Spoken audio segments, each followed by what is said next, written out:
Okay, folks, we're just going to explore the electric and magnetic energies and separating them to understand their different functions. So once you've done the practice of building the ball and you felt the life force energy and you're able to separate the electric and magnetic lines and understand the different qualities that they have, then we want to test that by applying it to our training partner. So what we're going to do here is, so he gets into a back stance, and so the first thing we want to do is be able to feel someone's base and someone's structure. It's an extension of our proprioception. So proprioception is basically our awareness of space and gravity, right? Our relationship to space and gravity. And athletes have a really incredibly built proprioception.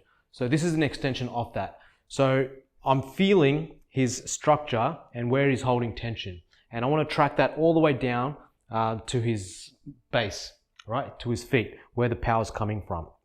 So if we look at the electric lines and I connect to that and I just vital breathe and expand space,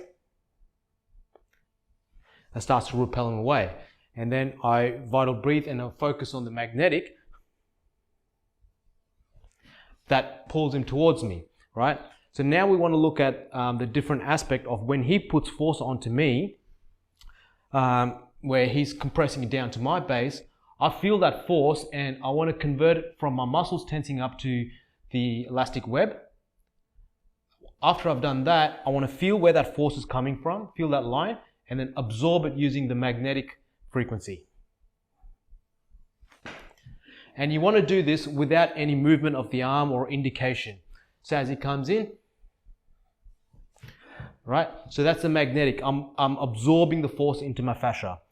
And the other is repelling the force, right? So he's giving me force and I'm just repelling that away. Okay, so once we've done this and you've extended your perception from your own physical structure and to the space through the proprioception development, then we go into life force, and then we go into feeling someone's mental body or their mental matrix, which is basically intention.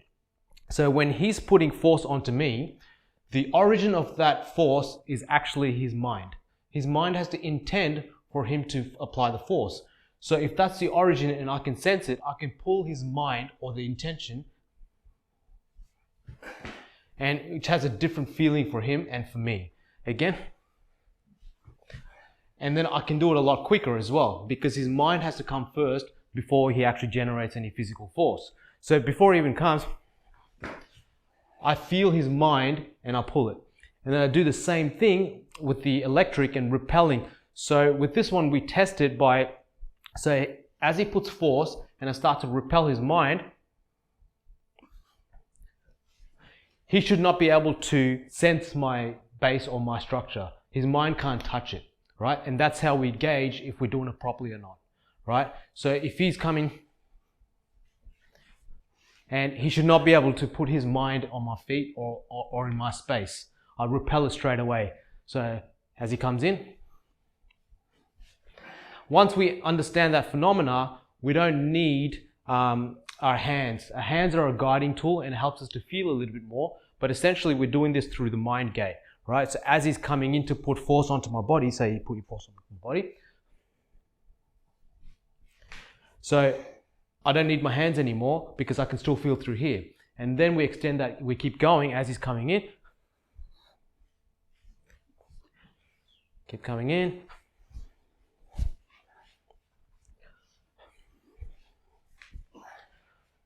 One more. One more. Whoops. Yeah. So you want to measure how much is he able to come in before I start repelling away. And eventually we want to repel him before he even touches us, right? So that's a bit more challenging. So as he's coming in,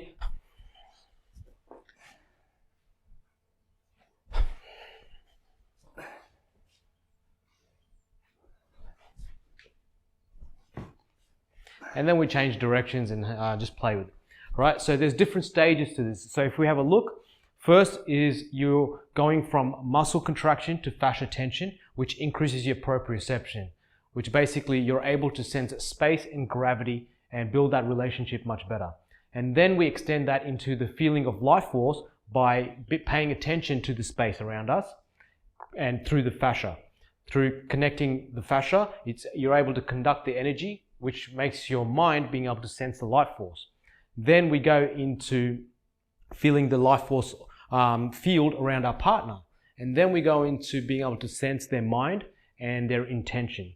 So the intention is basically, so as he projects, say you make a fist, as he projects into my hand, I feel the physical structure, but I have to be able to feel his mind doing that. So if I can feel his mind doing that, I can just pull on the mind and have that effect.